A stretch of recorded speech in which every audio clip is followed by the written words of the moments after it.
Hello everyone and warm welcome to all of you. I am Sonali, your EVS teacher और fill up form में आप सभी students का बहुत बहुत स्वागत है। आशा है आप सभी बहुत अच्छे होंगे और हर दिन की तरह मुझसे जुड़ने का प्रयास कर रहे होंगे।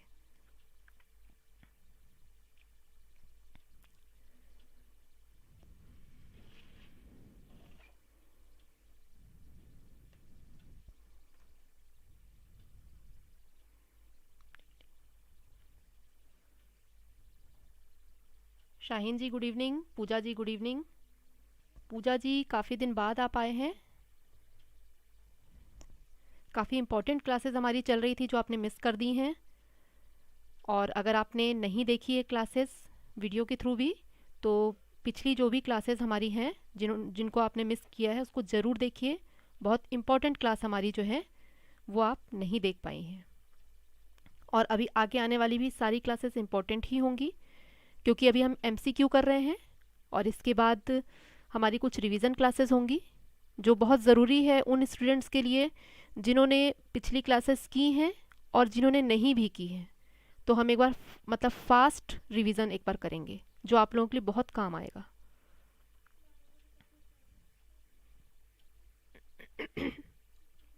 अभी हमारे साथ ज़्यादा स्टूडेंट्स जुड़े नहीं हैं। चलिए आप लोग थोड़ा बताइए अपने बारे में, आप लोग कैसे हैं, वहाँ का वेदर कंडीशन अभी कैसा है, आप जहाँ रहते हैं वहाँ ठंड पड़ी या नहीं पड़ी। ओ, आपका फ़ोन ख़राब हो गया था, ओके ओके। तब तो मुश्किल है, बिना फ़ोन के तो मुश्किल हो जाती है काफ़ी। बट कोई नहीं, आप जो पिछली वीडियोस हैं उनको ज़रूर देखिए, बहुत आपके लिए हेल्पफुल होंगी।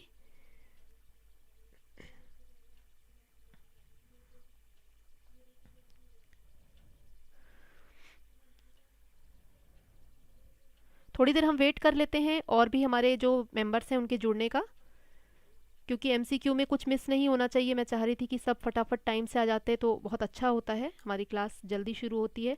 शुरू के 5 मिनट हमें इसी तरह छोड़ने होते हैं और ताकि सभी हमारे साथ जुड़ सकें।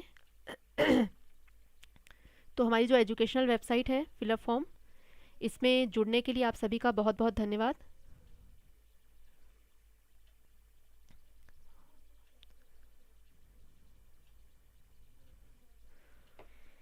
और आगे हम देख लेते हैं कि ये हमारी सीटेट की टीम है। जो पुराने हमारे जो रेगुलर स्टूडेंट हैं वो सबको पहचानते हैं, अटेंड कर रहे हैं क्लासेस तो सब जानते हैं। और देखिए अभी जो हमारे MCQ चल रहे हैं, आपको हमेशा ये क्वेरी रहती थी कि पेडागोजी जो है वो मैडम आप कराइए, तो मैंने पेडागोजिकल बहुत सारे क्वेश्चन लास्ट कुछ जो हमारे क्लासेस हुई हैं उनमें, मतलब एक तो पूरा ही डेडिकेटेड था पेडागोजी पे ही, है ना। तो उसमें आप लोगों को एक बहुत ज़रूरी चीज़ ये बतानी है कि जो पेडागोजी की क्लासेस आपने अटेंड की है, जो क्वेश्चंस किए हैं, वो क्वेश्चंस जो हैं ज़रूरी नहीं है कि वो सिर्फ सेम EVS में पूछे जाएंगे, उनको घुमा फिरा के दूसरे सब्जेक्ट्स में भी पूछा जाएगा। ठीक है, क्वेश्चन वही रहेगा, सिर्फ उसमें जैसे EVS की शिक्षिका लिखा होता है या EVS की क्लास लिखा होता है, उसको चेंज करके इंग्लिश, मैथ्स, हिंदी कोई भी सब्जेक्ट उसमें डाल दिया जाएगा। तो ये जो क्वेश्चन है वो पर्टिकुलरली आप ये मत समझिए कि सिर्फ EVS के लिए है, ये सारे क्वेश्चन आपको अदर सब्जेक्ट्स में भी काम आएंगे। और CDP में ऑलमोस्ट आप ये चीज़ें पढ़ रहे हैं तो आप समझ सकते हैं कि कितना इम्पोर्टेंट है आपको CDP पढ़ना, क्योंकि बेस आपका वहीं से आ रहा है, उसमें आपके जो चीज़ें हैं वही चीज़ें इनमें पूछी जा रही हैं। कंटेंट वो है जो आप सब्जेक्ट वाइज जो टॉपिक्स में आप पढ़ रहे हैं, दैट इज़ कंटेंट, है ना। तो ये है इसमें अंतर। 15 मार्क्स का आपका पेडागोजी और 15 मार्क्स का आपका कंटेंट आएगा। तो ये हमारी जो टीम है, वर्षा मैम सोशल स्टडीज़ लेती हैं 9 AM पे, चंद्रशेखर सर मैथ्स लेते हैं 10 AM पे, सुखवंती मैम इंग्लिश लेती हैं 1 PM पे, CDP की क्लास लेती हैं रितु मैम 3 PM पे, आरती मैम हिंदी की क्लास लेती हैं 10 PM पे, और मैं सोनाली आपकी EVS टीचर, और हमारी जो टाइमिंग है दैट इज़ 6 to 7 PM। और हमारी पेपर 1 एंड पेपर 2 की तैयारी यहाँ पे हो रही है, जो कि बिल्कुल फ्री ऑफ कॉस्ट है, कोई आपको चार्जेस नहीं लगेंगे। ठीक है, तो लेट ना करते हुए हम क्लास क्या स्टार्ट कर दें। लेकिन हमारे बहुत कम बच्चे आज जुड़े हैं हमारे साथ, ओनली 6 मुझे यहाँ शो हो रहे हैं। 5-6 बच्चे ही सिर्फ आ रहे हैं। टाइम से अगर आप लोग आते हैं तो क्लासेस जल्दी शुरू भी होंगी और अच्छे से होंगी। माही जी गुड इवनिंग। ये तो हमारी रेगुलर स्टूडेंट्स आप लोग सब हैं तीनों, शाहीन जी, पूजा जी और माही जी।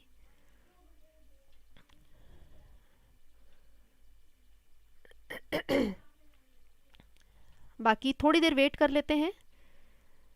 आप लोगों की तैयारी कैसी चल रही है, थोड़ा सा डिस्कशन आपकी तैयारी के बारे में कर लेते हैं कि आप लोग अदर सब्जेक्ट्स के लिए क्या क्या कर रहे हैं। मेरे सब्जेक्ट्स में तो आप अच्छा कर रहे हैं मुझे लग रहा है, आंसर्स भी आप लोग कर रहे हैं, पार्टिसिपेशन आपका बहुत अच्छा है। और बाकी सब्जेक्ट्स में आप लोग क्या तैयारी कर रहे हैं, कोई आपको प्रॉब्लम है तो वो भी बताइए मुझे। और किसी भी तरह का अगर मुझसे हेल्प हो सकता है तो वो मैं आपका ज़रूर करूँगी। तब तक थोड़ी देर और वेट कर लेते हैं, 2 मिनट, कुछ और स्टूडेंट्स हमारे साथ जुड़ जाएं।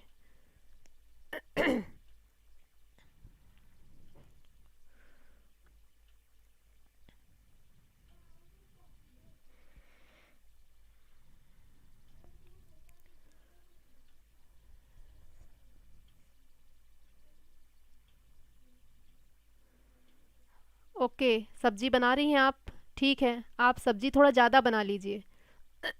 हम भी खा लेंगे आपके साथ, तो मुझे बनानी नहीं पड़ेगी, ठीक है। तो रूपाली जी गुड इवनिंग। तो लेडीज़ के साथ देखिए बहुत सारी समस्याएं रहती हैं, लेकिन हम लेडीज़ जो हैं हमेशा आगे रहती हैं काम में और अपने दोनों कामों को अच्छे से करती हैं। अगर वो बाहर कहीं निकल के काम कर रही हैं उस फील्ड को भी बहुत अच्छा संभालती हैं, और अगर घर में हैं तो घर का काम भी बहुत अच्छे से संभालती हैं। और कुछ जो लेडीज़ हैं दोनों जगह काम कर रही हैं, वो वर्किंग वुमेन हैं और घर में भी देखना होता है, तो उसको भी बहुत अच्छा बैलेंस करते हैं। तो उनमें से हम सभी हैं, क्योंकि हम टीचर हैं तो हमें करना ही है ये काम कि हमें बाहर बच्चों को भी पढ़ाना है और घर पे भी देखना है।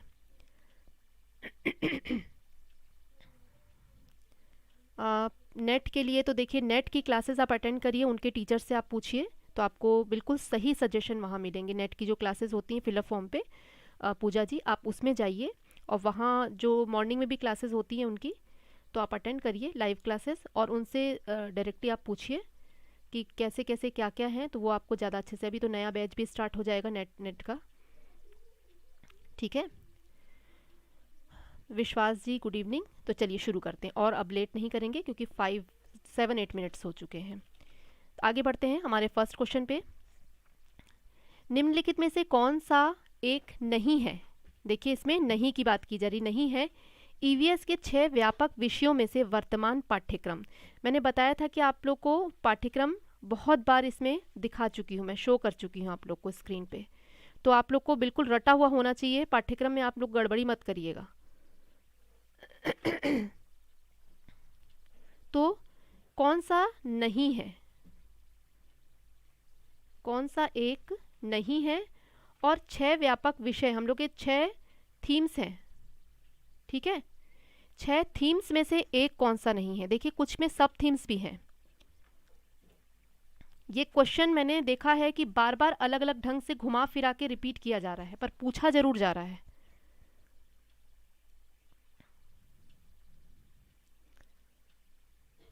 आंसर्स आने शुरू हो गए, नाइस।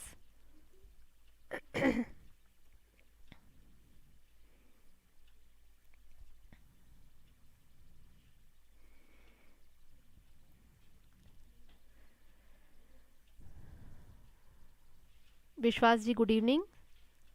और 6 व्यापक विषयों में से एक नहीं है।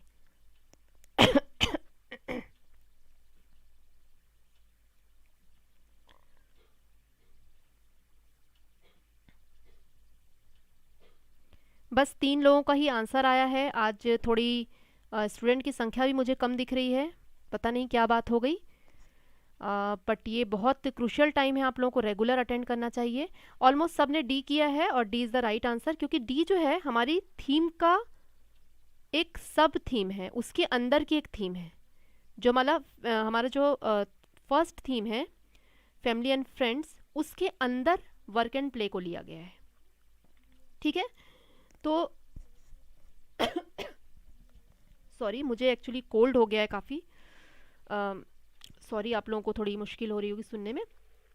तो जो काम और खेलना मतलब वर्क एंड प्ले जो हमारी थीम का सब थीम कहलाएगा, क्योंकि वो फैमिली एंड फ्रेंड्स का सब थीम है। ठीक है। तो इसमें सिर्फ 6 व्यापक विषयों की बात की जा रही है, जो भोजन भी है, आश्रय भी है, चीज़ें जो हम बनाते और करते हैं, things we make and do, shelter and food, ये मेन थीम है। लेकिन वर्क एंड प्ले क्या है, हमारा सब थीम है। ओके फाइन, नेक्स्ट आगे बढ़ जाते हैं। निम्नलिखित में से कौन सा सत्य नहीं है? ठीक है, ईवीएस के लिए, अगर हम ईवीएस के लिए देखते हैं तो वो सही नहीं है। इसमें देखना है कि क्या कहा जा रहा है, सत्य नहीं है, ये चीज़ कहा जा रहा है। इसको छोड़ दीजिए, ये नहीं होगा। ईवीएस के लिए अगर हम देखें तो ये मतलब सत्य नहीं है। ईवीएस की प्रकृति एकीकृत है, मतलब इंटीग्रेटेड हम पढ़ते हैं। मैंने कई बार बताया है, ईवीएस इज इंटीग्रेटेड सब्जेक्ट। ठीक है। और नेक्स्ट है, ईवीएस बाल केंद्रित पर आधारित है, सीख रहे हैं बच्चे इसमें, तो ये भी बिल्कुल सही है। ईवीएस को अवसर प्रदान करता है शिक्षार्थियों को उनका पता लगाने के लिए कि वातावरण कैसा है।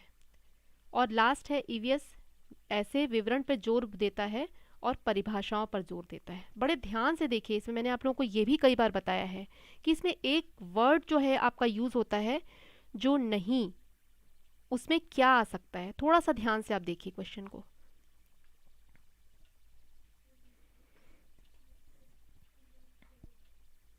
देखिए, मैंने आप लोगों को क्लू भी दिया है, फिर भी आप गलत कर रहे हैं। ध्यान से पढ़िए फिर से, ए नहीं होगा आंसर।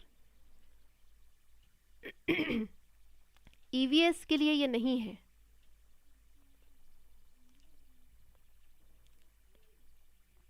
अंजलि जी गुड इवनिंग।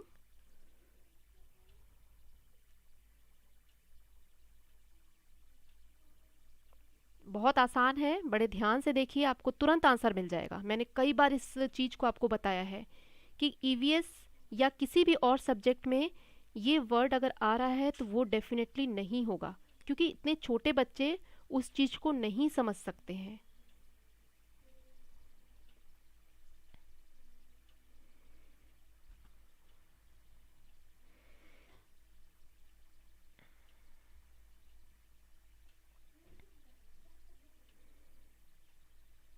देखिए, आंसर्स आप लोग ज़रूर करिए, सही और गलत हम यहाँ डिस्कशन करेंगे। मैं भी कई बार गलत होती हूँ, ये बिल्कुल नहीं सोचिए कि हम हमेशा सही होंगे, हम हमेशा सही नहीं हो सकते। हमें काम करते रहना है, गलतियों से सीखते रहना है। मुझसे भी गलतियाँ होती हैं, ऐसा कोई ये नहीं है कि मैं पूरे बिल्कुल 100% मार्क्स ले आऊँगी अगर मैं एग्ज़ाम देती हूँ, तो ये ज़रूरी नहीं है। हाँ, तो थोड़े मिक्स्ड आंसर आ रहे हैं। ए तो आंसर नहीं होगा। देखिए, मैंने आप लोगों को हमेशा बताया है कि ईवीएस जो है एक इंटीग्रेटेड है, एकीकृत सब्जेक्ट है। इसमें बहुत सारे सब्जेक्ट को मिला करके छोटे बच्चों को पढ़ाया जा रहा है। सेकंड जो आपका पॉइंट है, ईवीएस बाल केंद्रित है। ईवीएस ही क्यों, यहाँ पे जो भी आपको पढ़ाया जा रहा है पाठ्यक्रम स्कूल में, वो सभी बाल केंद्रित है, बच्चे उसमें से सीखते हैं। और थर्ड जो है, ईवीएस को अवसर प्रदान करता है शिक्षार्थियों को उनका पता लगाने की वातावरण कैसा है, तो वातावरण के लिए भी पता चल जाता है। ईवीएस में तो वातावरण के बारे में पता चलता है। लेकिन मैंने एक वर्ड आप लोग को बोला था, परिभाषा।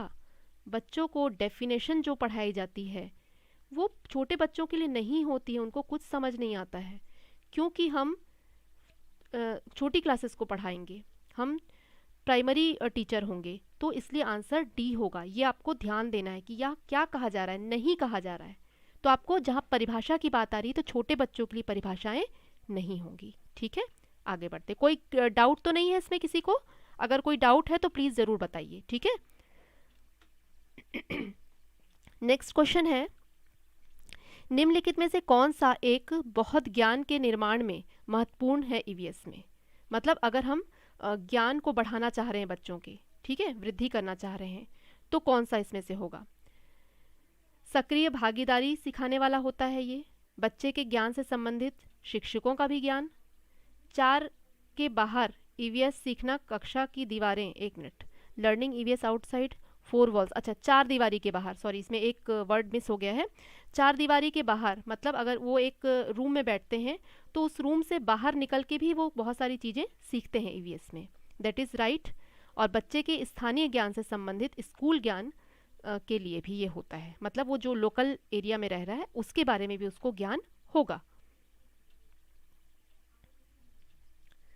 Which one of the following is very important, कौन सा बहुत इंपॉर्टेंट है नॉलेज को कंस्ट्रक्ट करने में, नॉलेज बिल्टअप करने, नॉलेज को बढ़ाने के लिए क्या जो है वो बहुत महत्वपूर्ण है।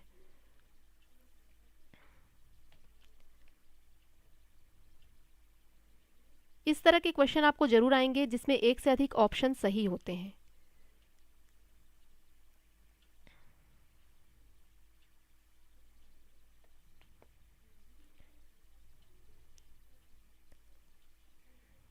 आंसर आ रहे हैं और राइट आंसर ही आ रहे हैं, आप लोग समझ रहे हैं, बहुत अच्छी बात है कि ए, सी और डी जो है वो राइट आंसर आपका होगा। बी वाला जो है बच्चे के ज्ञान से संबंधित शिक्षकों का ज्ञान, उससे कोई मतलब नहीं है। पहला तो है कि उनकी सक्रिय भागीदारी होती है, वो जब सीखते हैं तो 4 दीवारी के बाहर भी वो सीखते हैं कक्षा के, और बच्चे के स्थानीय ज्ञान भी जो है वो स्कूल से संबंधित ज्ञान वो दोनों बढ़ता है ना, वो बहुत सारी सोशल चीज़ें स्कूल में सीखता है। तो ये आपका जो क्वेश्चन है ये क्वेश्चन बहुत इंपॉर्टेंट है, इस तरह के क्वेश्चन आने के बहुत ज़्यादा चांसेस होते हैं, एक आध इस तरह के क्वेश्चंस रहते ही हैं। हम आगे बढ़ते हैं। The most effective strategy to engage learners in EVS, संलग्न करने के लिए मतलब किसी को किसी में जोड़े रखने के लिए सबसे प्रभावी रणनीति ईवीएस में शिक्षार्थियों की क्या है। मतलब अगर हम शिक्षार्थियों को जोड़े रखना चाहते हैं अपने आप से तो सबसे अच्छी रणनीति क्या होती है। आख्यान मतलब नरेशन देना, नैरेटिव, पाठ्यपुस्तक, टेक्स्ट बुक, शिक्षक द्वारा स्पष्टीकरण, एक्सप्लेनेशन ऑफ बाय टीचर, और कक्षा प्रदर्शन, क्लास डेमोन्स्ट्रेशन। बहुत इजी है, ये भी मैंने आप लोगों को कई बार बताया है, अलग अलग तरह से इसको पूछा जाता है, वर्ड्स थोड़े बहुत चेंज कर दिए जाते हैं। बच्चों को अगर हमें जोड़े रखना है, छोटे बच्चे हैं तो उनको हम जोड़े रखने के लिए क्या क्या कर सकते हैं।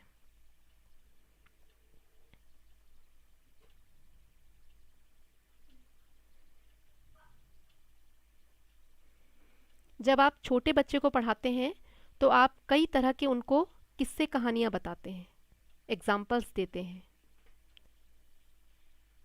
नैरेटिव्स मतलब नरेशन देना, आख्यान देना। तो इसको थोड़ा मैं आप लोग को क्लियर कर देती हूँ कि इसका जो आंसर होगा ये फर्स्ट वाला जो है आख्यान, ये होगा। थोड़ा कन्फ्यूज़न हो सकता है क्योंकि इसमें लग रहा है कि टीचर द्वारा स्पष्टीकरण भी होगा, लेकिन बच्चे आपसे, आपको जोड़ के रखना है, संलग्न करके रखना है। तो आप क्या करेंगे, बिल्कुल क्लास में जाते साथ पढ़ाना नहीं शुरू कर देंगे। आप क्या करेंगे, पहले बच्चों से थोड़ी बातचीत करेंगे, आप कहाँ से आते हो, अच्छा आपको कौन सा कलर पसंद है, फिर आप धीरे धीरे करके उस टॉपिक पे आएंगे। जैसे मान लीजिए कि आपको जो टॉपिक पढ़ाना है वो टॉपिक आपका रिलेटेड टू प्लांट है, पेड़ पौधों से रिलेटेड है, तो आप बच्चों से छोटी छोटी बातें करेंगे कि भाई आप कहाँ रहते हो, कैसे रहते हो। फिर उनको धीरे धीरे करके आप खींच के कहाँ लाओगे, उनके गार्डन तक लाओगे, क्योंकि आपको पढ़ाना क्या है, प्लांट्स के बारे में। तो एकदम से आप चालू नहीं हो जाओगी, चलो भाई बुक खोलो आज प्लांट्स के बारे में बताना, बच्चे इंटरेस्ट नहीं लेंगे और बोलेंगे बस मैडम आते साथ पता नहीं धमा चौकड़ी मचा रही हैं। तो छोटे बच्चों के साथ क्या करना होता है, थोड़ा सा हमको 5 मिनट बिताना होता है, उनको कुछ किस्से कहानियाँ बताने होते हैं कि अरे मैंने तो बहुत सारे प्लांट्स लगाए थे तो बहुत सुंदर सुंदर बटरफ्लाईज आई थी उसमें। और तब बच्चे साथ साथ आपके बोलेंगे हाँ मैडम मेरे घर भी बहुत बटरफ्लाई आई थी, मैंने रेड कलर की देखी थी। वो अपने मन से भी कहानियाँ बनाएंगी, क्यों, क्योंकि उनकी कल्पनाशीलता बहुत होती है। तो आप जब छोटे बच्चों को पढ़ाएंगे तो वो उन्होंने नहीं भी देखी होगी ना, तो भी वो बताएंगे कि मैंने बटरफ्लाई देखी थी, मेरे घर तो 2 बटरफ्लाई आई थी। और इस तरह से उनके भी जो किस्से कहानियाँ हैं वो चलते रहेंगे और बड़ा मज़ा आएगा आपको जब आप पढ़ाएंगे, तो आपको भी बहुत इंटरेस्ट आएगा। तो ये किस्से कहानियों के माध्यम से आप क्या करते हैं, उनको जोड़ते हैं। तो सबसे अच्छी स्ट्रेटेजी होती है कि बच्चों को छोटी छोटी कहानियाँ, एग्जाम्पल्स, कुछ उनसे जुड़ी हुई चीज़ें आप बताएं। ठीक है, आगे बढ़ते हैं। नेक्स्ट क्वेश्चन, एक शिक्षक हमेशा से शुरू होता है, मतलब हमेशा वो स्टार्ट करता है। उसके बाद गतिविधियों का संचालन, प्रश्न और चर्चा। गतिविधियों के संचालन का उद्देश्य प्रश्न, चर्चा, खाली स्थान के लिए होता है। हमेशा ही टीचर एक जो है वो उसका काम चालू रहता है, वो हमेशा ही काम करता रहता है ना। तो वो कुछ प्रश्न करता है, चर्चाएं करता है, कुछ गतिविधियां करता है, बहुत सारे संबंधित उससे रिलेटेड प्रश्न पूछता है। तो इसका क्या उद्देश्य होता है, क्यों करता है वो? इसमें भी देखिए एक से ज़्यादा आंसर हो सकते हैं।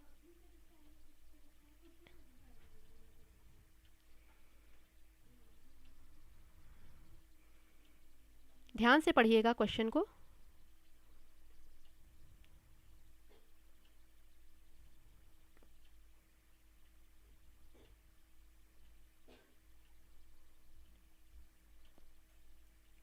आंसर करिए फिफ्थ का। इसमें एक बहुत ही ऐसा वर्ड लिखा है जो आप तुरंत अगर ध्यान देते हैं तो आपको तुरंत समझ में आ जाएगा कि ये आंसर नहीं हो सकता किसी भी तरह से।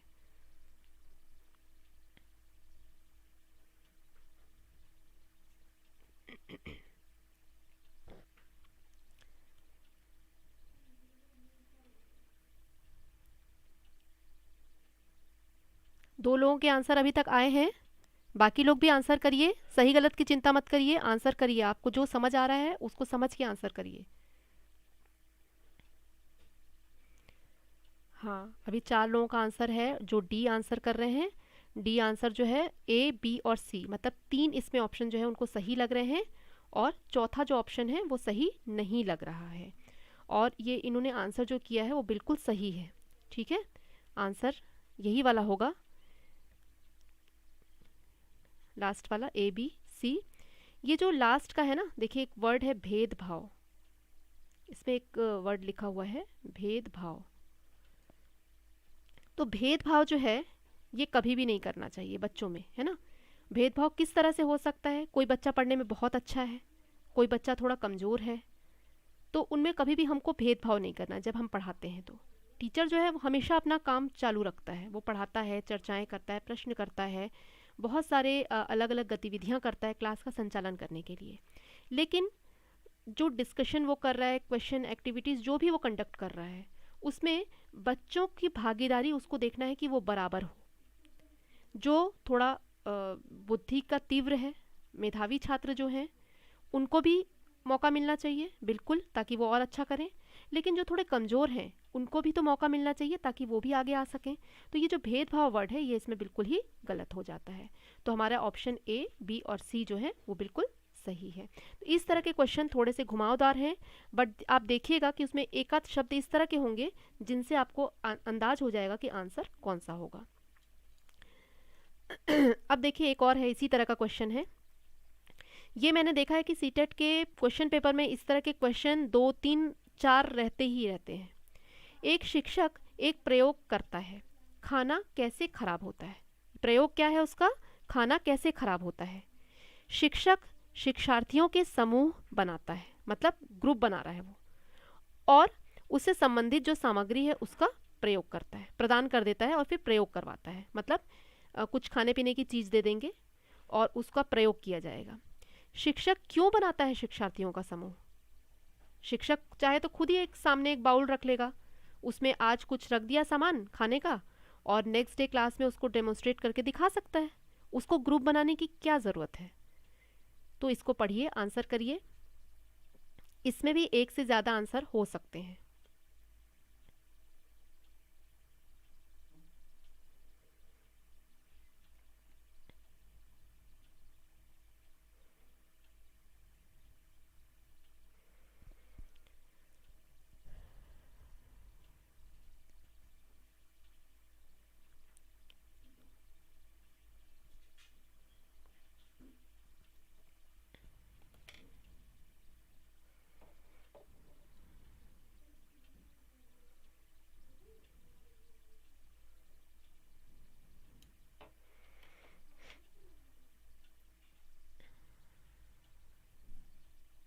अंजलि जी का आंसर आ गया है।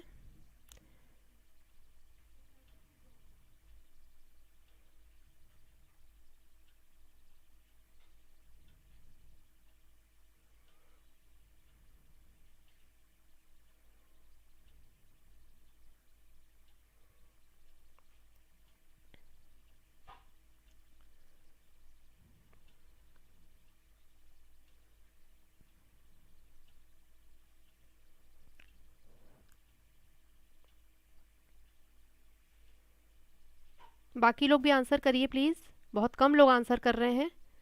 एक्चुअली आज मेंबर्स ही हमारे काफ़ी कम हैं, है ना, 6 ही लोग तो हैं, 4 लोग उसमें से आंसर कर रहे हैं, काफ़ी कम है। क्या बात हो गई आज, लोग आए नहीं हमारे स्टूडेंट्स? ठीक है, कोई बात नहीं। तो इसमें जो है वो आंसर होगा नंबर 1, ए और बी, ये आंसर इसमें होगा। मैं आपको रीज़न भी बताती हूँ। सहकर्मी जो है हमारे साथ जो रहेंगे, हमारे स्टूडेंट्स रहेंगे, है ना, वो एक दूसरे से क्या करेंगे, सीखेंगे काम, कोई भी काम को सीख पाएंगे, ये पहला हमारा है सही। और दूसरा क्या है कि सामाजिक संपर्क में सुधार, वो मिल करके जब काम करेंगे तो उनमें आपस में भी क्या होगा, एक बहुत अच्छी अंडरस्टैंडिंग होगी। ठीक है, तो ये 2 चीज़ें हैं। और बिना बोझ के समूह में क्या होता है कि समूह में भी जो सीखना है वो प्रभावी तरीका है, लेकिन ये वाला जो है उतना सही नहीं है और लास्ट वाला भी नहीं, इसमें सिर्फ ये दोनों जो हैं ये सही होंगे। ठीक है, क्योंकि इसमें भी उनको प्रेशर काफ़ी होता है बच्चों को, ग्रुप में भी, क्योंकि अगर ग्रुप में अलग अलग उनकी रेटिंग की जाएगी तो वो भी प्रेशर में रहते हैं कि ग्रुप में किसने अच्छा वर्क किया। तो इसमें पहला और दूसरा ही सिर्फ सही होगा।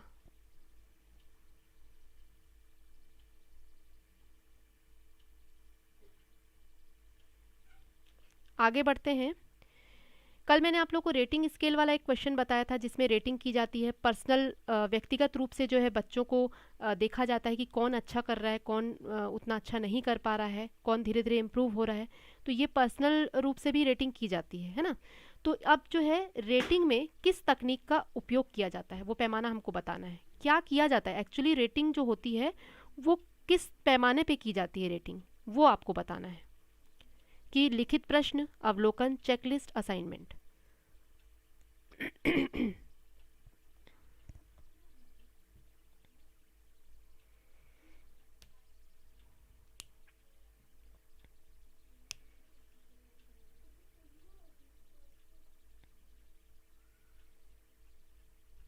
पूजा जी का सबसे पहले आंसर आया, वेरी गुड।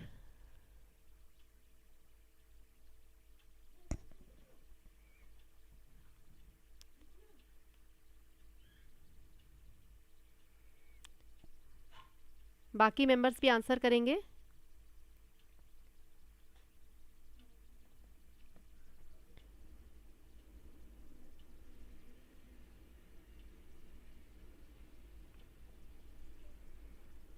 आंसर्स तो बी आ रहे हैं। B is the right answer.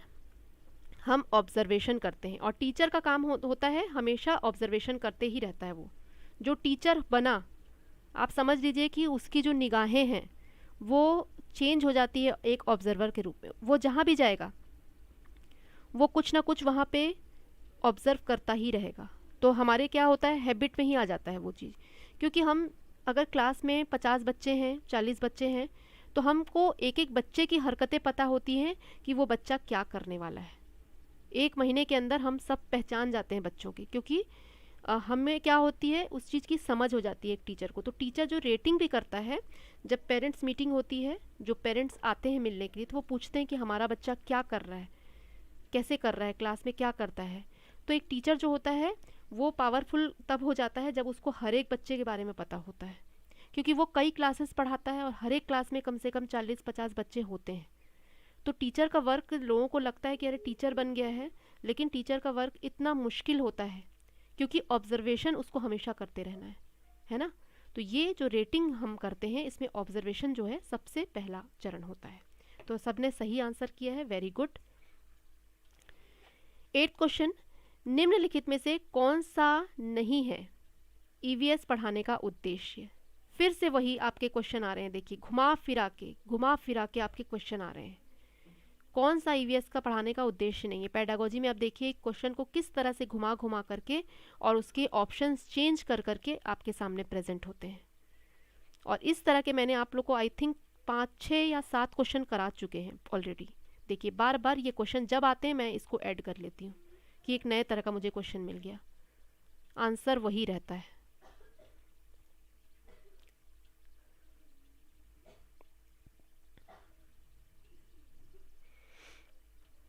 कौन सा उद्देश्य नहीं है, आपको ये भी ध्यान देना है। बहुत इजी है इसका आंसर, फटाफट आंसर आप लोग करिए।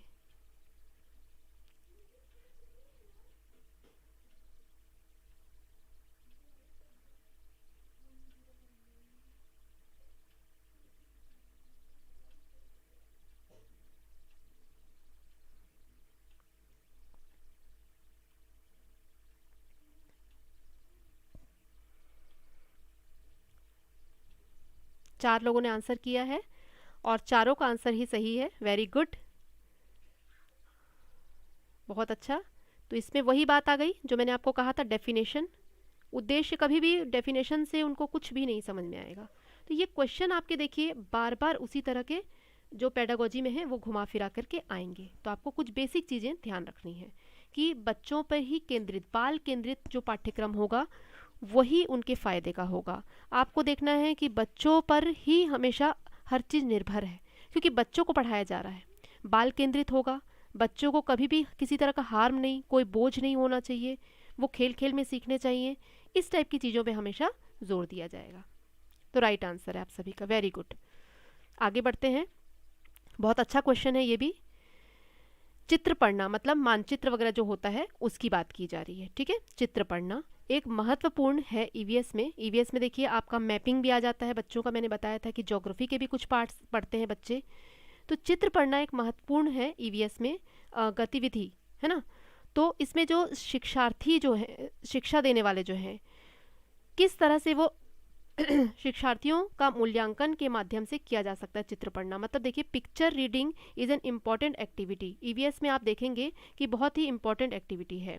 Which of the following indicator या इंडिकेटर्स जो होते हैं, कौन से ऐसे संकेत होते हैं जो learners can be assessed through picture reading. मतलब क्या क्या वो मूल्यांकन कर सकते हैं, किस माध्यम से वो सीख सकते हैं। अवलोकन रिकॉर्डिंग द्वारा, अभिव्यक्ति, विश्लेषण या प्रयोग। तो इसमें 1, 2, 3 और 4 ये दिए हुए ऑप्शंस। अब इसमें भी एक से ज़्यादा आंसर भी हो सकता है, सिंगल आंसर भी हो सकता है।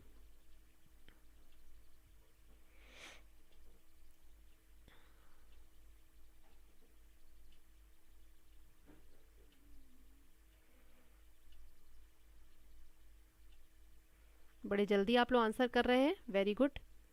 शाहीन जी एकदम लग रहा है कमर कस के तैयार हैं, बिल्कुल जोश तो आ गया है।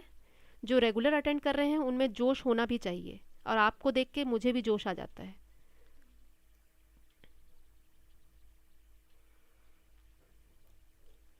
और बहुत मज़ा आ रहा है एमसीक्यू की क्लासेस कराने में, बहुत इन्जॉय हम करते हैं क्लासेस में, कई तरह के डिस्कशन करते हैं, अच्छा लगता है। और आंसर भी आप लोग का सही आ रहा है बिल्कुल। जो नंबर 2 है, ए, बी और सी, मतलब आपके तीनों ऑप्शन इसमें हैं जो तीनों सही हैं, है ना। कि अवलोकन भी होता है उसमें, अभिव्यक्ति भी होती है, वो बताते भी हैं उस बारे में, और विश्लेषण भी होता है, ठीक है। ये बिल्कुल सही आंसर है। नेक्स्ट है, ये भी मैंने आप लोगों को पढ़ाया है, जो शेल्टर वाला चैप्टर है उसमें पढ़ाया है। एक पहाड़ी क्षेत्र में यह देखा गया है कि लोगों ने अपना घर बना लिया है पत्थर, मिट्टी, चूना और लकड़ी से। इन घरों में 2 मंजिल हैं। ज़मीन पर मंजिल जो रहती है वे जानवरों के लिए जगह प्रदान करते रहते हैं और आवश्यक चीज़ें भी स्टोर करते हैं, पर पहली मंजिल में वो रहते हैं। उनकी छतें घर पे सपाट होती हैं और मोटे पेड़ों के तने से बने होते हैं। यह पहाड़ी क्षेत्र का हिस्सा है। कौन सा हिस्सा है, किस जगह का हिस्सा है, आपको बताना है।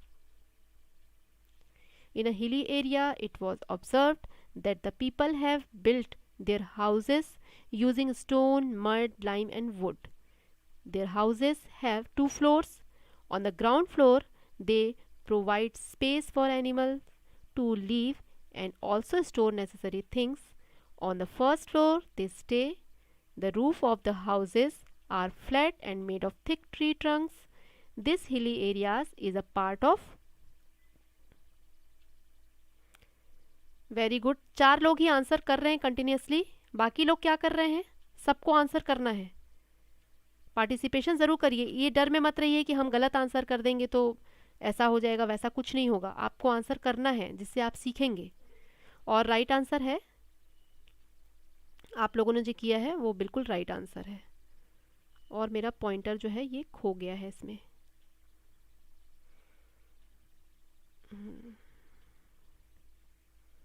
ठीक है, तो आगे बढ़ते हैं।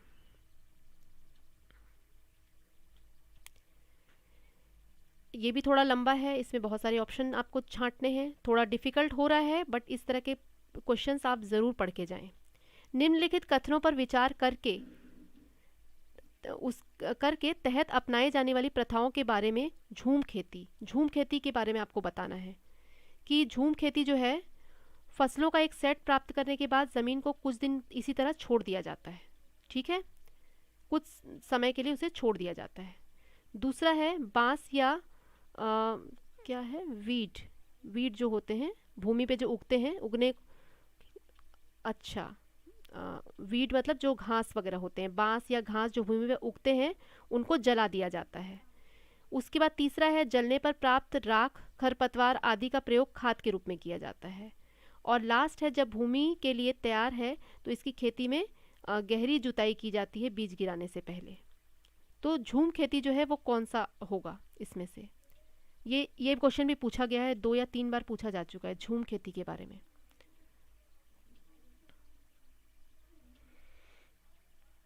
अभी तक मल्टीपल आंसर थे, लेकिन इसमें सिंगल आंसर भी दिए हुए हैं, केवल ए, केवल डी ऐसा भी दिया हुआ है, बी और सी, ए और डी इस तरह का भी दिया हुआ है। After obtaining one set of crop, मतलब एक बार फसल को उगाया जाता है, the land is left as it is for some years, कुछ वर्षों के लिए उसको वैसे ही छोड़ दी जाती है ज़मीन को। और ये भी मैंने आपको बताया था इसके बारे में भी कि पहले पहले जो है लोग जब फसल लगाया करते थे, इसका मैं आपको बता दूं राइट आंसर जो है वो होगा ए, फर्स्ट वाला जो है वो आपका इसका राइट आंसर होगा। मैं पहले बता दूं आप लोगों को, उसकी बात क्लियर करूंगी, इसका रीज़न भी आप लोगों को बताएंगे। अभी पहले टिक कर दिया जाए, इसमें सिर्फ ए जो है ना वही सही होगा, झूम खेती, इसको याद रखिएगा। झूम खेती जो है इसका जो उद्देश्य होता है वो ये होता है कि एक बार जब हम फसल प्राप्त कर लेते हैं और फसल प्राप्त करने के बाद उसके बाद 1 साल के आसपास की अवधि उसको छोड़ दिया जाता है मिट्टी को, जिससे कि वो मिट्टी की जो उर्वरक क्षमता है, जो उसका फर्टिलाइज जो रहता है मिट्टी, वो वापस से वो सारे पावर्स के साथ वो सही हो जाती है, जिसके कारण उसमें बहुत ज़्यादा आपको जो फर्टिलाइज़र है वो यूज़ नहीं करना पड़ता, केमिकल यूज़ नहीं करना पड़ता। पहले के लोग इसी तरह करते थे कि एक बार फसल लगा लेते थे और फिर उसको एक लंबे समय तक के लिए छोड़ देते थे, उसमें धूप लगती थी, बारिश होती थी, वैसे ही पड़ा रहता था वो ज़मीन, उसके बाद उसको फिर जुताई करके फिर फसल के लिए तैयार किया जाता था। इससे क्या होता था कि बहुत ज़्यादा उसमें मतलब लगातार जो है अगर हम उसमें पौधे लगाते रहते तो वो मिट्टी जो है उसकी क्वालिटी जो है वो डाउन हो जाती है। तो ये क्वालिटी को डाउन नहीं होने देने के लिए ये झूम खेती की जाती है। हाँ ठीक है, इसलिए मैंने थोड़ा सा हिंदी में कई बार क्या होता है ना, जब ट्रांसलेट किया जाता है तो कुछ चीज़ें वर्ड आगे पीछे हो जाते हैं, तो इसलिए मैं थोड़ा सा इंग्लिश हिंदी दोनों ही अब पढ़ दूंगी, थोड़ा सा हो जाता है, हम इसको ट्रांसलेट कर देते हैं ना तो कई बार ट्रांसलेशन में पूरी चीज़ें सही नहीं आ पाती हैं।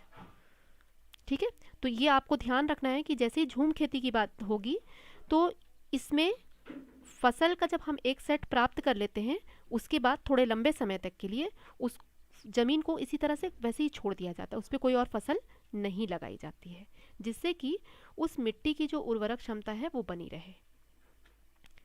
नेक्स्ट है, ये क्वेश्चन आप लोगों को दूसरे ढंग से पहले मैं पूछ चुकी हूँ।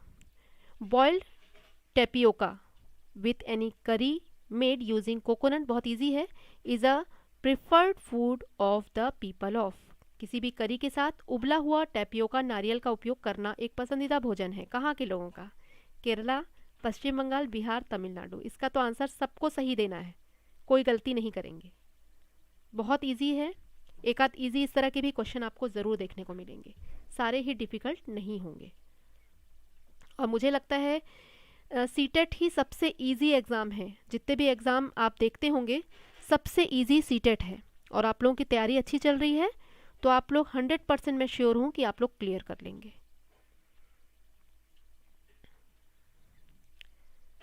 इसका आंसर सबको सही करना है।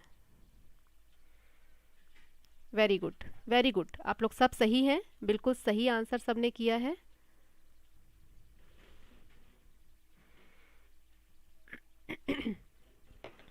बहुत अच्छा, आगे बढ़ते हैं। It is believed that the animals that are awake at night can see object only in. ऐसा माना जाता है कि जो जानवर रात में जागकर केवल वस्तुओं को जो देख सकते हैं वो किस कलर में देख सकते हैं? बैगनी और नीला, हरा और पीला, नारंगी लाल, या काला और सफ़ेद। जो जानवर रात को जाग करके देखते हैं। Violet and blue, green and yellow, orange and red, black and white. बहुत इजी है, ये वाला भी मैंने आप लोगों को एनिमल वाले चैप्टर में पढ़ाया हुआ है।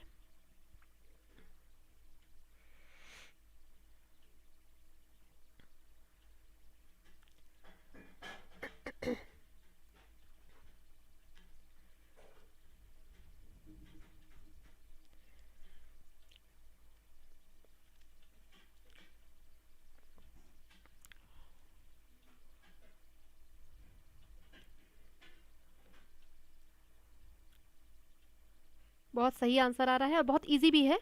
तो इस तरह के आपको क्वेश्चन भी, इजी क्वेश्चन भी देखने मिलेंगे, तो इनमें तो बिल्कुल भी गलतियां मत करिएगा। ये तो आपको बिल्कुल फ्री में नंबर मिलने वाले हैं इस तरह के जो क्वेश्चन अगर आ जाते हैं। आगे बढ़ते हैं, बहुत इंपॉर्टेंट क्वेश्चन है। केंचुओं को मित्र माना जाता है किसान का, निम्नलिखित में से उसे चुने जो सही कारण है।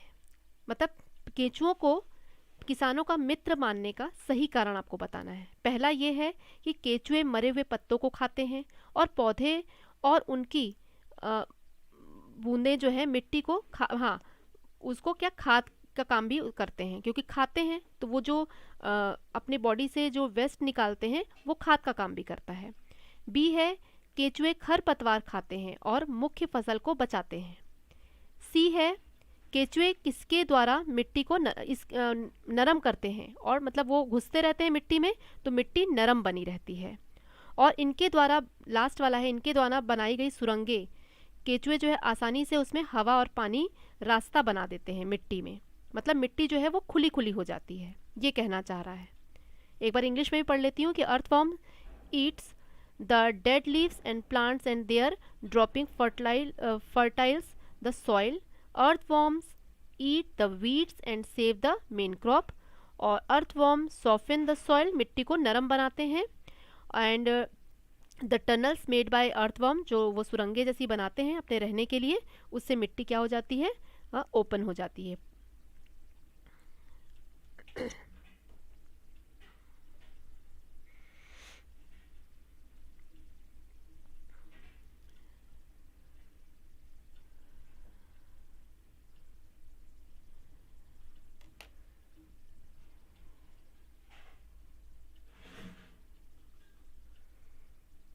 माही जी का ऑलमोस्ट आंसर हमेशा सही होता है, बहुत अच्छी बात है।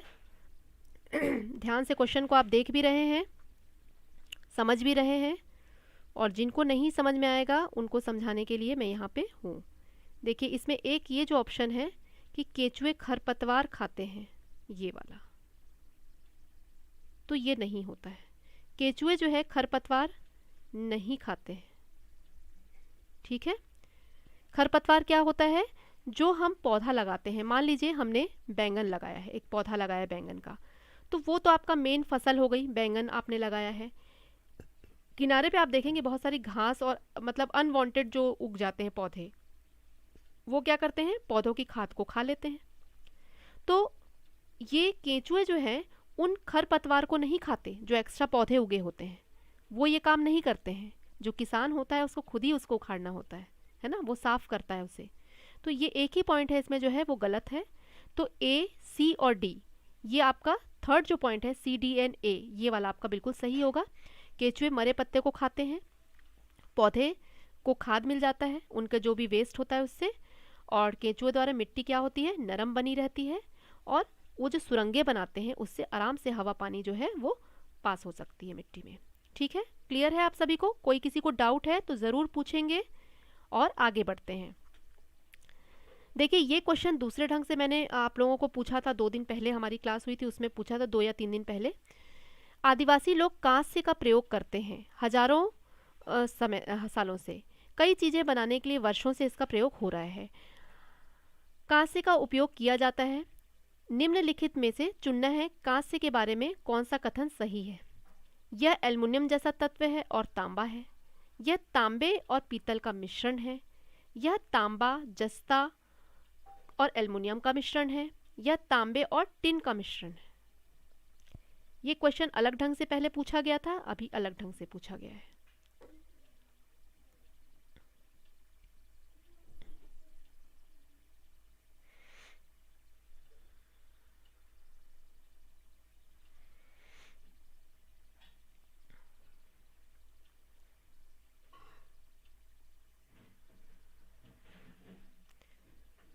तो इसका राइट आंसर जो है डी कर रहे हैं सभी, और D is the right answer, बिल्कुल सही आंसर है।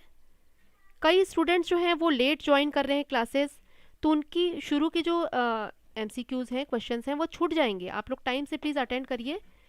आज वैसे भी काफ़ी कम लोग आए हैं और टाइम से आप लोग को अटेंड, कल बहुत अच्छे बच्चे, काफ़ी 40 के आसपास बच्चे लाइव जुड़े हुए थे, आज 14 हैं मात्र।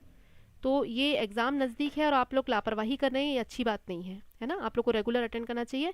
और हाँ, क्लास अगर आपको अच्छी लगती है तो लाइक ज़रूर करना है, लाइक में कमी मत करिए, ठीक है, कंजूसी नहीं करनी है, सबको लाइक भी ज़रूर करना है। आगे बढ़ते हैं। नेक्स्ट क्वेश्चन, जल निम्नलिखित में से किसमें प्राकृतिक रूप से पाया जाता है। बहुत ईजी है, बच्चे भी आंसर कर देंगे। तो इस तरह के क्वेश्चन भी आपको देखने को ज़रूर मिलेंगे। Water is found in which of the following in a natural way.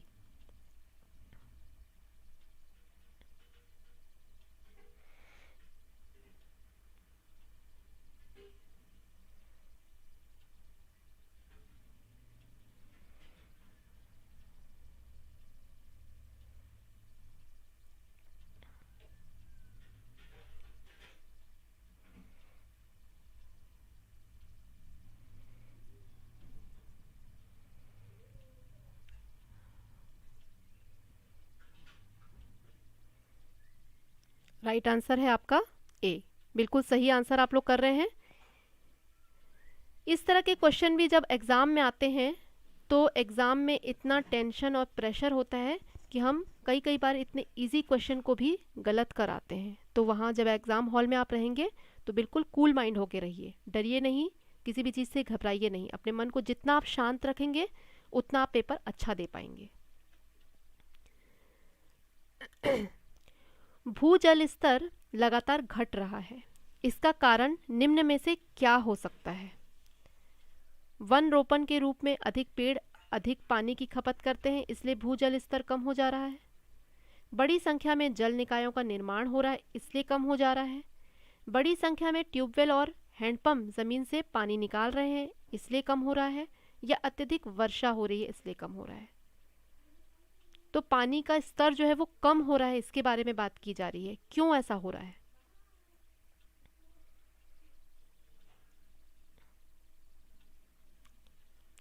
Rupali ji good evening. बहुत लेट आप लोग क्लासेस अटेंड कर रहे हैं। देखिए आधी से ज़्यादा क्लास हो चुकी, अब 2-3 क्वेश्चंस बस बचे हैं। तो आप लोग टाइम से आइए। हमारी जो टाइमिंग है वो 6 to 7 PM की है और रेगुलर हमारी क्लासेस होती हैं मंडे टू सैटरडे।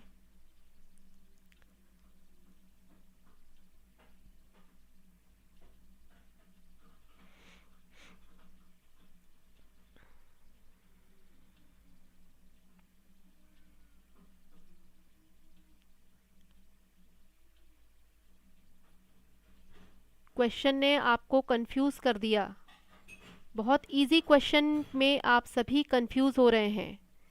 यही कंफ्यूज आपको नहीं होना है। क्वेश्चन को देखिए ध्यान से, मैं एक बार फिर रिपीट कर रही हूँ।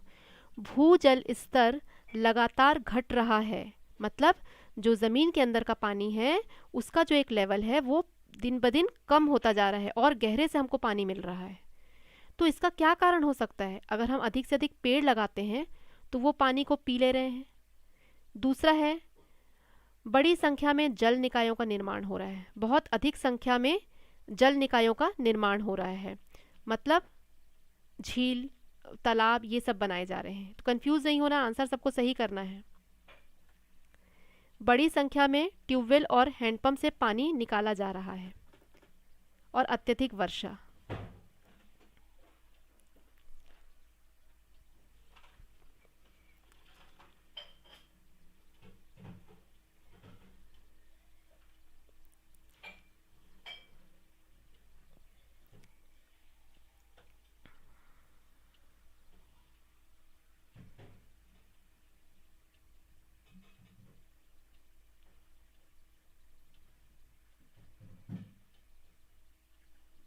अब मैं आप लोगों को बताती हूँ कि आप लोग क्या मिस्टेक कर रहे हैं। चलिए, अब आप बोलेंगे कि मैडम ने अभी बोला कि हमारा आंसर सही नहीं है, और फिर अब मैडम ने सी पर ही टिक लगा दिया। तो देखिए, मैंने थोड़ा सा आप लोगों को कंफ्यूज किया था और आप लोग कंफ्यूज हो गए। कंफ्यूज मत होइए, बिल्कुल भी कंफ्यूज मत होइए। आप लोग ने आंसर जो किए थे, सी आंसर जिन्होंने भी किया था, सबका आंसर बिल्कुल सही था। मैंने थोड़ा सा आप लोगों को कंफ्यूज करने की कोशिश की थी। जो कॉन्फिडेंट थे उन्होंने अपना आंसर नहीं चेंज किया। ठीक है, तो कॉन्फिडेंट रहिए, क्या आप जो पढ़ रहे हैं वाकई में उसका आंसर यही है या नहीं है। बिल्कुल ध्यान से, और कॉन्फिडेंस आपका कम नहीं होना चाहिए। ये सिर्फ मैंने चेक किया था कि हाँ, बिल्कुल सही है आप लोग का आंसर। जिन्होंने भी सी आंसर किया है, मैंने थोड़ा सा आप लोगों को कंफ्यूज करने की कोशिश की थी। एक दो लोग थोड़ा सा कंफ्यूज हुए, बट कंफ्यूज आपको नहीं होना है। देखिए, पानी का स्तर कम हो रहा है। अगर हम पेड़ पौधे अधिक लगाएंगे तो वो जड़ें जो हैं वो पानी पिएंगी, ठीक है, लेकिन उससे जल स्तर नीचे नहीं चला जाएगा, क्योंकि बारिश भी अच्छी होगी। और लास्ट वाला जो ऑप्शन है, अत्यधिक वर्षा, बारिश बहुत होगी तो पानी का लेवल अच्छा ही होगा, कम क्यों होगा। और बी जो है, जल निकायों का जो निर्माण किया जा रहा है, उससे तो फ़ायदा ही फ़ायदा है। बहुत सारी झीलें बनेंगी, तालाब बनेंगे, कुएं बनेंगे, तो जो बारिश का पानी है वो उसमें जाएगा और अंडरग्राउंड वाटर लेवल बढ़ा देगा। सिर्फ जो सी है ऑप्शन, कि बड़ी संख्या में जो हम ट्यूबवेल, हैंडपम्प, ये सब जो बना रहे हैं और पानी खींचते जा रहे हैं, खींचते जा रहे हैं, इससे क्या हो रहा है, वाटर का लेवल कम हो रहा है। ठीक है, तो जिन्होंने भी सी आंसर किया था सब सही हैं, कोई भी प्रॉब्लम नहीं है। थोड़ा सा आप लोगों को कन्फ्यूज़न मैंने क्रिएट किया था, लेकिन कॉन्फिडेंट रहिए अपने आंसर पे। ठीक है, नेक्स्ट क्वेश्चन पे चलते हैं। निम्नलिखित में से कौन सा वाक्य पत्तियों के कार्य के बारे में सही नहीं है। देखिए, पत्तियों के बारे में मैंने आप लोगों को पढ़ाया है प्लांट्स वाले चैप्टर में। पत्तियां पानी और भोजन का स्टोर कर सकती हैं। बी, पानी और पोषक तत्वों को ले जाने के लिए पत्तियों में छोटे छोटे पाइप्स होते हैं। सी, कुछ पौधों की पत्तियां प्रजनन में सहायता करती हैं। और डी, क्लोरोफिल रहित पत्तियां प्रकाश संश्लेषण द्वारा भोजन बनाती हैं।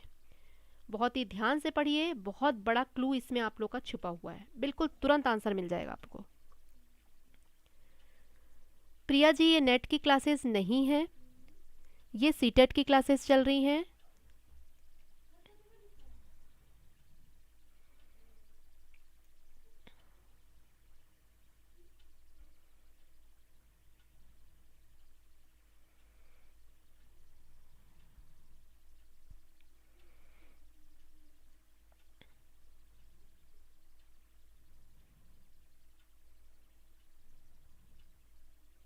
दो लोगों का आंसर अभी आया है।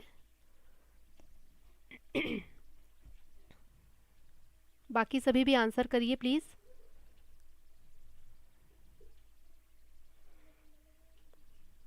तीन लोगों के आंसर आ गए।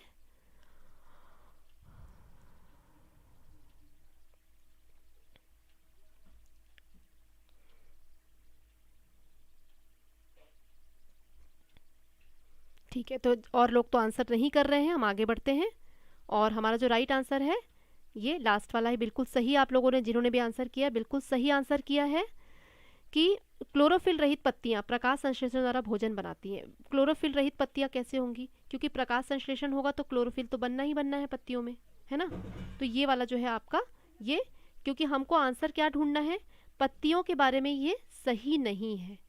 पत्तियों के जो कार्य हैं, है ना, पत्तियों के कार्य के बारे में ये सही नहीं है, ये लिखा हुआ है, इस चीज़ को आपको ध्यान देना है। ठीक है, तो राइट आंसर इज डी। क्योंकि पत्तियां जो है पानी भोजन का स्टोर करती हैं, बिल्कुल बनाती हैं तो वहाँ स्टोर भी करती हैं। बी जो है पानी और पोषक तत्वों को ले जाने के लिए पाइप होती हैं, उनमें पतले पतले पाइप्स होते हैं अंदर में, और नलियाँ जिसको कहा जाता है।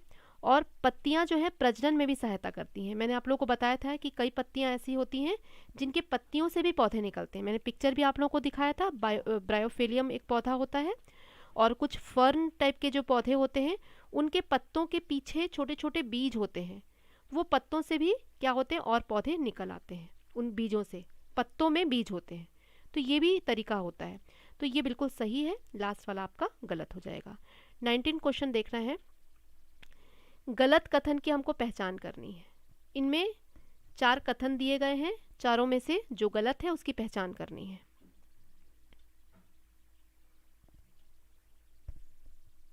ये भी बहुत इजी है, थोड़ा ध्यान से देखेंगे तो आपको सब समझ में आएगा।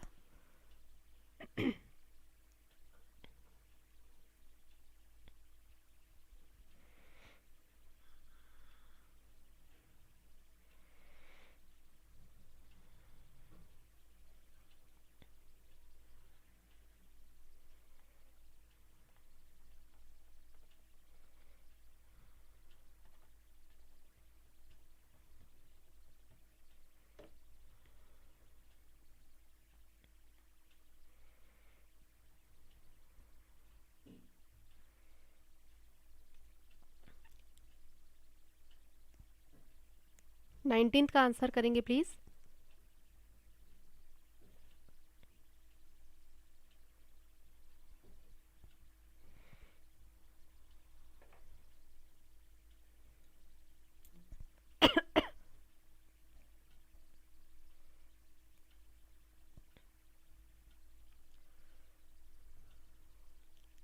अंजलि जी का ए, माही जी का ए, शाहीन जी का बी,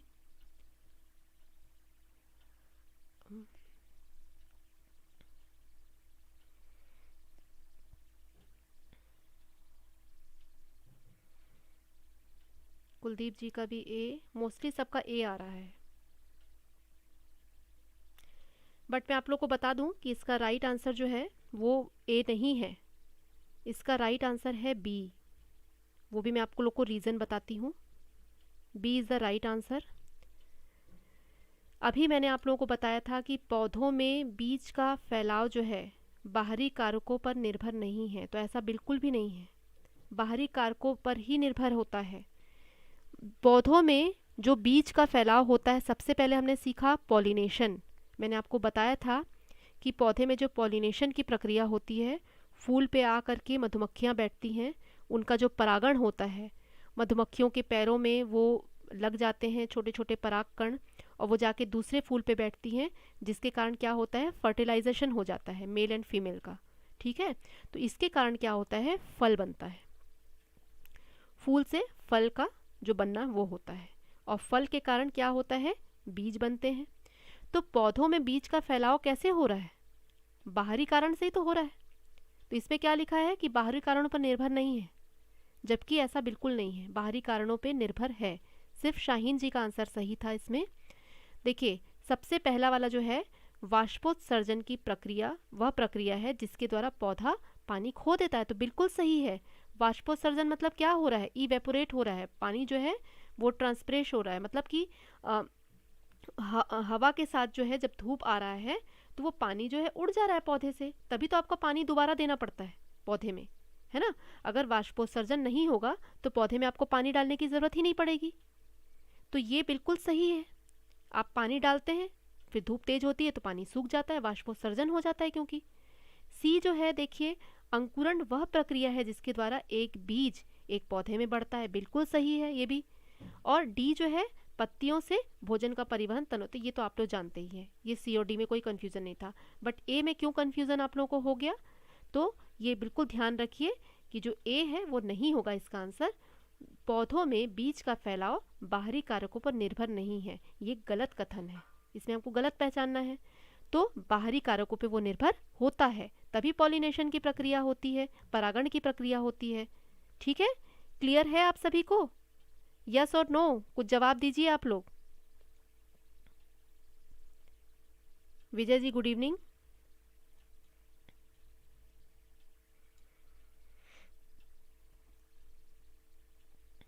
आगे बढ़ते हैं। लास्ट क्वेश्चन आज का है, in which state is bamboo dance celebrated? बांस नृत्य किस राज्य में मनाया जाता है?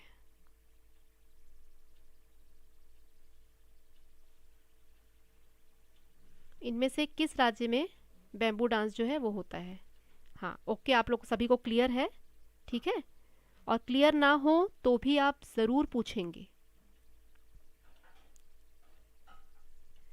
विजय जी, गुड इवनिंग।